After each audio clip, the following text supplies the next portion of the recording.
Hey guys, so as you can probably tell by the video title here, we're talking about the once in a lifetime ice fishing story that happened to me and my dad while ice fishing Lake of the Woods yesterday.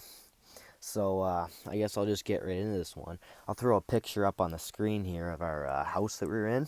So you got a bottom right hole. It's kind of out of the picture, but it's there. You can kind of see it, and then you got the top right hole, top left hole, and bottom left hole. So just for like a little memory for later in the video, my dad's in the bottom right hole, and I'm in the top left hole. So it's about 1 o'clock in the day. It's kind of slow. Me and my dad, we got jigging rods, both of us, and dead stick rods. That's typically what you do ice fishing up there.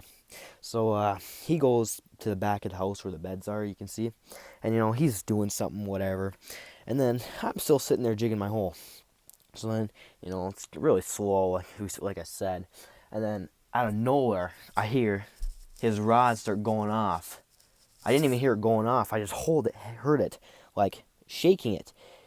I don't know. It's kind of tough to explain, but 2 seconds after I heard that sound, it was down the hole. Something took it. And, we were pissed off because not only did we lose a big fish, to take the whole rod and rod holder down the hole. But we also lost the $100+ combo with his St. Croix rod and Shimano Sedona reel. So it was a pretty nice combo and pretty nice fish we lost.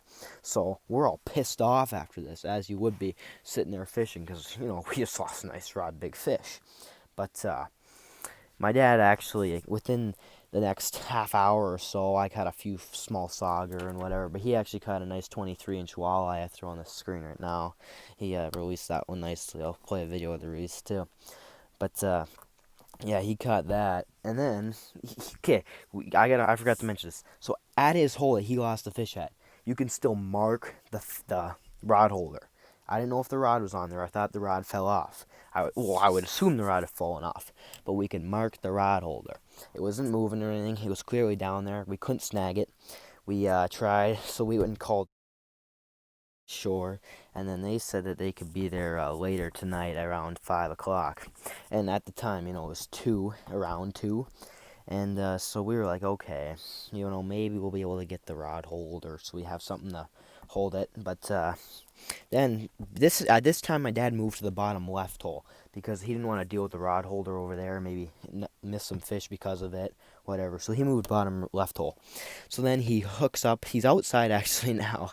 He's gutting some fish that we caught earlier. Actually had a great day of fishing. We put 7 in the bucket.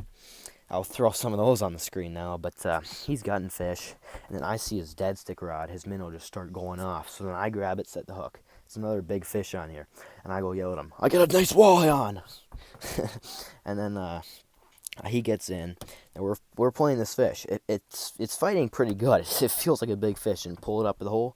It's about a 20-inch pike. So we're like, oh, this isn't good. We're not going to be on walleye anymore for this pike now.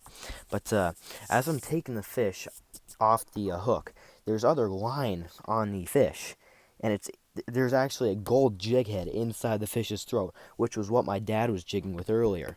My dead stick, you can remember this for later, had a minnow and a split shot on it, and he was using gold jig heads.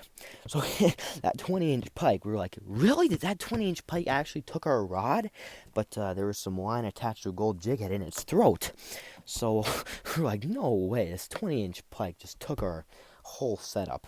So we're pretty frustrated about that, and it was obviously snapped off. We thought, oh, that's not good. We'll never see anything like again. The rod holder, the rod, nothing.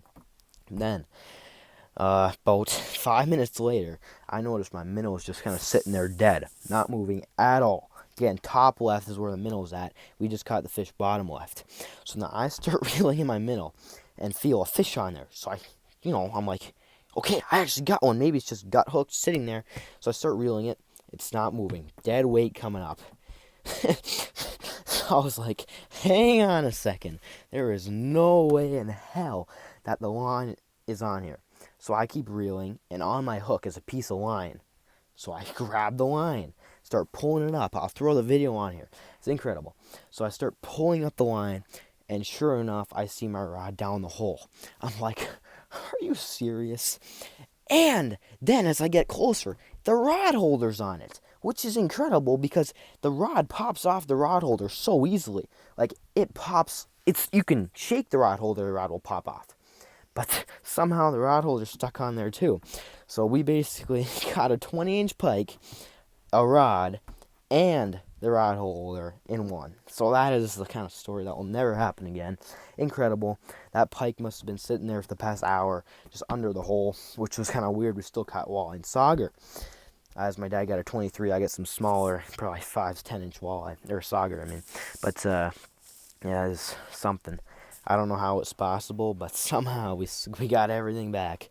So that was kind of the incredible ice fishing story. But overall, great. Basically 2 full days on Lake of the Woods. Got 81 walleye and 2 pike.